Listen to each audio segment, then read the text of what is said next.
You guys could have been anywhere today. It's Friday. I know you might have had other plans, but you guys made the right decision by coming to the house of the Lord. And my prayer for today is that if someone gets something out of what I have to say today, if someone gets a little seed planted in their heart, that's good enough for me. If someone turns their heart to the Lord, there will be rejoice here and in heaven for one person that gets something out of what I have to say today. That's my prayer for today. But the word of God that I'm bringing to you guys today is going to be found in Luke chapter 15. And here what's going on is Jesus is giving us 3 parables. These 3 parables are a direct response to what the Pharisees were telling Jesus. They were making some comments. These comments were a little rude.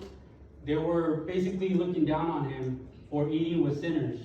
He was eating and sinners gathered around him, and these were the kind of people that Jesus was attracting. And the Pharisees weren't happy because these Pharisees thought highly of themselves. They were religious leaders, they were dressed well, they followed the law, and they felt like they were above everybody. Seeing Jesus as a rabbi and as a teacher of law as well, they weren't happy seeing him associating with these kinds of people because they would never do that. They saw him a little bit unclean, or maybe in their eyes unclean, but Jesus had something to say to them, basically checking their heart. He was checking their heart by giving them these parables. These parables are the parable of the lost sheep, the parable of the lost coin, and the parable of the lost son. And all these 3 gathered to one point together. And I'm going to read the first one. So it says, "Now the tax collectors and sinners were all gathered around Jesus. But the Pharisees and the teachers of the law muttered, 'This man welcomes sinners and eats with them?' Then Jesus told them these parables." See, they weren't happy about that. They were actually pretty upset. So the first parable says, "Suppose one of you has 100 sheep and loses one of them. Doesn't he leave the 99 in the open country and go after the lost one until he finds it? And when he finds it, he joyfully puts it on his shoulders and goes home. And then he calls his friends and neighbors over together and says, 'Rejoice with me, for I have found my lost sheep.' I tell you, in the same way, there is more rejoice in heaven over one sinner who repents than over 99 righteous people who need no repentance." So here Jesus is telling us how, for one, a shepherd has 100 sheep and loses one. He's letting us know how sometimes we might feel like we're one person in this world, and maybe God doesn't care about just me, just one person. He has the whole universe to worry about. Does he really care about one? Here he's letting us know that he does care. He cares even about one. Not just that, but he's willing to leave the 99 that are already going on the righteous path. He's willing to leave them alone and go after you. And when he finds you, he puts you on his shoulders. He carries you. You're that important to him. You're of value. You're of high value to him. To the point where he's willing to leave everything else and go after you until he finds it. And when he finds you, he's that happy that you've come home, that he's found you, that he wants to share his rejoice with everybody else. And that's what he's showing us here. He's showing us the love, how we might wander off, but when he finds us, he's that happy that he finds us. The second parable is going to be about the lost coin. So he emphasizes the point by saying, "Or suppose a woman has 10 silver coins and loses one. Doesn't she light a lamp, sweep the house, and search carefully until she finds it? And when she finds it, she calls her friends together and neighbors together and says, 'Rejoice with me, I have found my lost coin.' In the same way, I tell you, there is more rejoice in heaven in the presence of the angels and God over one sinner who repents." So here he's illustrating the point even deeper. To me, he's raising the stakes, you would say. He's giving it a little bit more value because before he was talking about 100. And one of them straight away, to me that's 1%. And here he's talking about one coin out of 10. Now one coin in those days is worth a day of equivalence of a work. So to me, even right now, that's a lot of money. And to this person that only had 10, that's her whole income, that's everything she's got. She lost 10%, that's a lot. And he's letting us know how wouldn't you just search everything, turn everything upside down until you find it? I don't know about you guys, but if you guys ever lost something, you get that your heart sinks, and then you just start looking and searching. I mean, even at some point, I've lost my son for a couple of seconds. You lose sight of them, and next thing you know, your heart sinks, and you're like, oh no, I need to find him. I need to find him. Where is he? And that kind of illustrates what he's saying right here, how when you lose something of value, you're searching diligently until you find it. In the same way, he says there's rejoice when you find it, right? Doesn't matter if it's 1%, could be 10%. But the same amount of happiness, he says, he gets.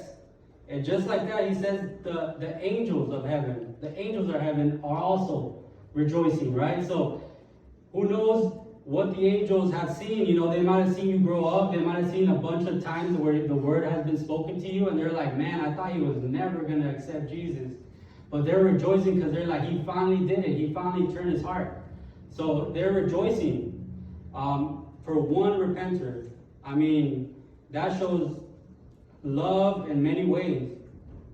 This next parable is going to be the lost son.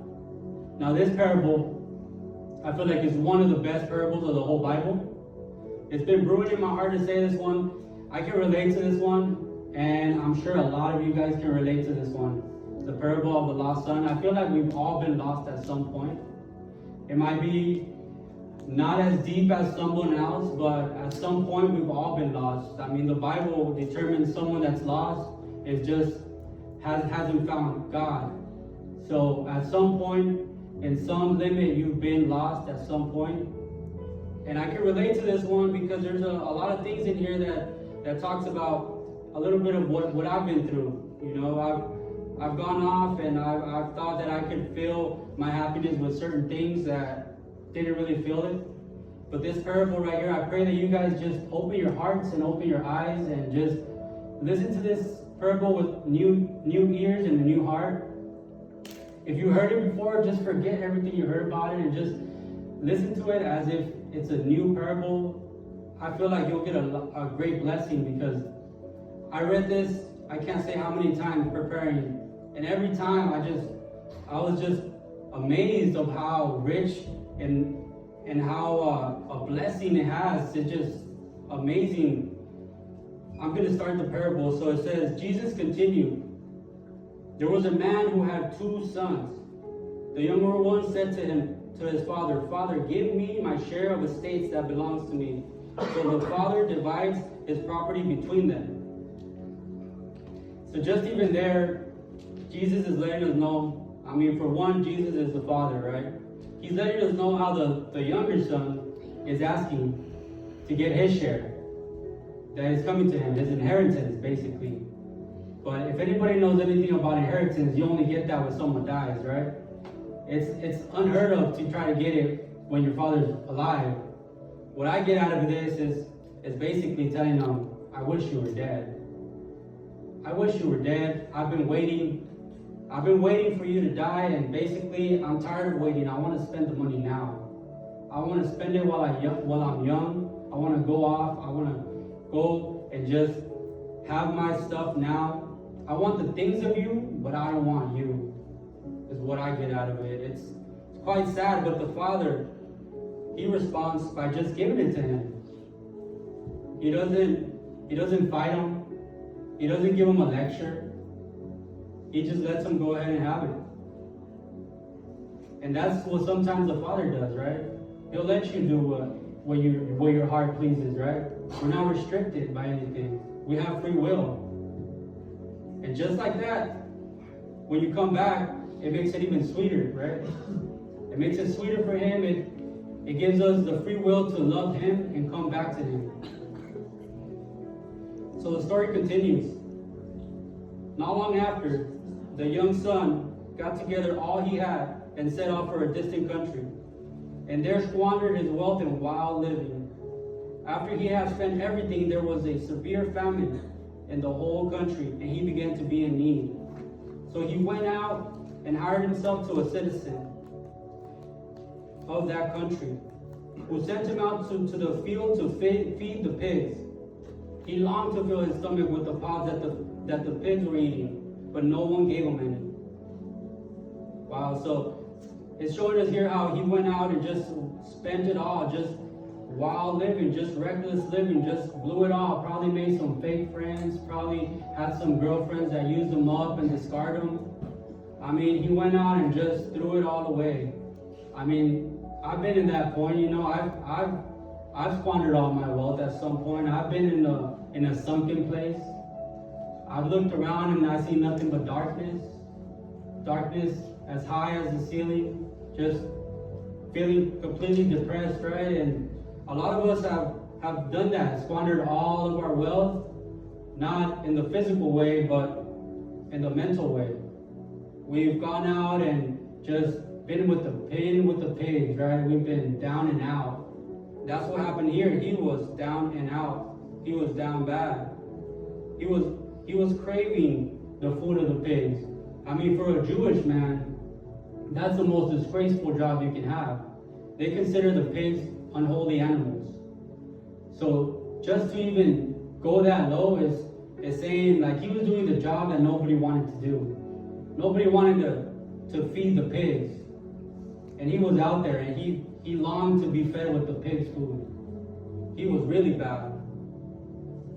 So he gathered up a plan, right? He says, when he came to his senses, he said, how many of my father's hired servants have food to spare? And here I am starving to death. I will set out and I will go back to my father and I will say to him, Father, I have sinned against you and against heaven. I am no longer worthy to be called your son. Please hire me as a servant and I will work for you. So he got up all his things and he set off to his father.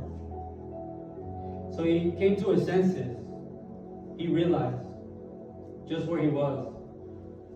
I mean, you could imagine he was probably smelly, stinky, just dirty, just looking around saying, man, how did I get here? Right? I come from a well-off family. My father has servants. You guys can imagine he must have had a good life. But the greediness got to him. He wanted something else that thought was going to make him happy. In the end, he ended up not filling that void that only his father could fill.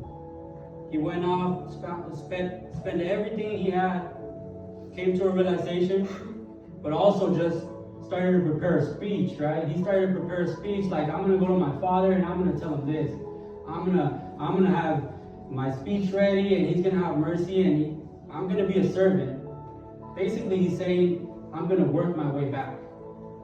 He's not asking to be back in the family. He's not asking for the name, the title of a son again. He's just asking to have somewhere to go and just to eat. He just wants to go back and have something, you know. He's really bad. But while he was still a long way off, his father saw him and was filled with compassion for him. He ran to his son, threw his arms around him, and kissed him. So the son said to him, Father, you don't understand. I have sinned against you and against heaven. I am no longer worthy to be called your son. But the father said to his servants, quick, bring the best robe, put it on him. Put the ring on his finger, sandals on his feet. Bring the fattened calf and kill it. Let's have a feast and celebrate. For this son of mine was dead and is alive again. He was lost and is found. So they began to celebrate. Wow, so here it's telling us how the father saw him from a distance away. You can imagine if someone's anticipating something. I know for me, if I'm anticipating a package or someone coming to my house, I'm constantly peeking out the window. I'm looking. I'm on edge. I'm trying to see when it's coming. I mean, here it's letting us know that the father was seeking. The father was a seeker. He was looking out for him. He was longing for that day where his son would return. He never lost hope. He knew that his son was going to come eventually one day. And he was waiting for him. But not just that, he was waiting with open arms. He embraced him. He took him. He put a robe on him. Not any robe, the best robe. He put a ring on his finger, not any finger, the family ring. He put sandals on his feet, and they killed a fattened calf. Not a skinny goat, a fattened calf. That's delicacy. They were having a feast. They were celebrating. They were so happy. He didn't even let him finish his whole speech before he embraced them. He restored him. And that's what God does. He takes you as you are. He doesn't expect you to get clean. He doesn't expect you to come with some kind of offering. He expects quite the opposite, for you to come as you are. He doesn't come for the people that are righteous. He comes for the people that are in need. But that's not all. He had two sons, remember? So the older son, meanwhile, the older son was in the field when he came near to the house, and he heard the music and dancing. So he called one of the servants and asked him, "What's going on?" "Your brother has come," he replied, and your father has killed the fattened calf, because he has him back safe and sound." The older brother became angry and refused to go in. So his father went out and pleaded with him. But he answered his father, "Look, all these years I've slaved over you, never once disobeyed your orders, yet you never even gave me a young goat to have with my friends. But when this son of yours goes out and squanders all his wealth and property with prostitutes and comes home, you kill the fattened calf for him?" So he was not happy. The older son right here, out of all the things I learned, I finally got it after reading it a couple of times, where I noticed that the father has love for both of them, right? He has love for both of the childs. But both of the childs are killing him in their hearts. This older son also wants him for his things. He's asking, "Why haven't you never even gave me a goat to have with my friends?" Not with him, with his friends. He's trying to earn his way to his father's things. He's done the right things, but with bad intentions. He's done everything that his father asked for him, but he didn't want the father. He was doing it to get something out of him as well. They're both killing him in their hearts. And Jesus is letting us know here how these are the Pharisees. The Pharisees are not happy that the brother's coming home. The Pharisees are not glad that the brothers are coming as they are, as sinners, as who they are. They're not happy at all. And he's showing them, he's putting a mirror to their face and saying, "Look, this is who you are. You have a bad heart." He's showing them both how they both need God. They both need the Father. And the son said to the father, "You are always with me, and everything I have is yours. But we have to celebrate and be glad, because your brother was dead and is alive again. He was lost and now is found." And Jesus doesn't tell us if they ended up rejoicing together, if they end up coming back in together. He doesn't let us know the end, because that wasn't the point. The point of the story was, he was showing us the love of God, that back then, and maybe even now, we don't know exactly the love of God. We might see him as intimidating, as we can't come to him as we are. He doesn't care about one of us. I could be as good as dead to him. I mean, he's letting us know how the love of God is so great that he cares for one of us to come home. He longs for that day for us to go home, to turn our ways, turn the right way, and start heading home. He doesn't care the way you're coming. He doesn't care if you don't have anything to offer. He wants you. He wants your heart.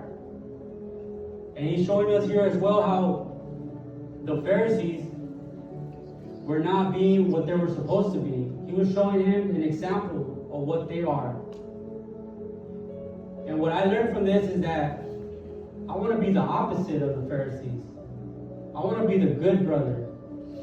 I got this out of this because I was like, wait, when I lost something, I gathered a team, right? I lost my son.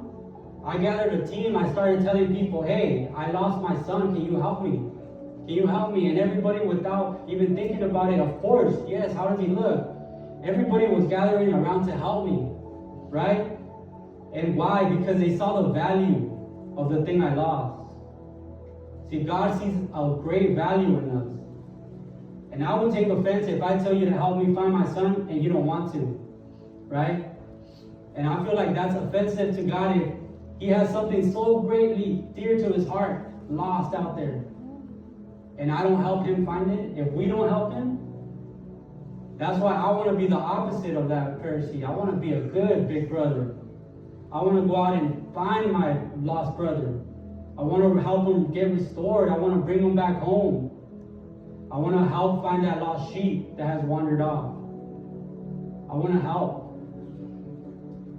And today, if that's you that want to accept Jesus, if you guys want to accept Jesus in your heart, if you wandered off, I mean, it's embarrassing sometimes to say that you want to accept Jesus, that, you want to say it boldly, but sometimes you're embarrassed. I want to play a song for you guys. And this song is called To the Altar. And this song, basically, this is the altar, right? This is where we give our sacrifices. We give our sacrifices, and for us, we have ourselves as living sacrifices, right? Whether that is a prayer, praise, or you want to give your life. You want to dedicate your life to the Lord. This is where you do it, right? You come to the altar. And this song says, come to the altar where the Father is waiting with open arms. Just like the story, right? The Father is waiting with open arms. So I'm going to ask Alex if you can please play that song. If you can put the words up here, that would be great. I want to see if we could all just listen to this song and just let it touch you. This song right here, it says everything that you need to know. All the steps, basically. And I'm going to lead you guys into a prayer as well. If that's you today that want to come home, that have squandered all your wealth and while living, and want to make your way back home today, I'm going to lead you guys into a prayer when this song hits. When this song comes, when the chorus hits and says, come to the altar, I want everybody to just get up and everybody to just come to the altar up here.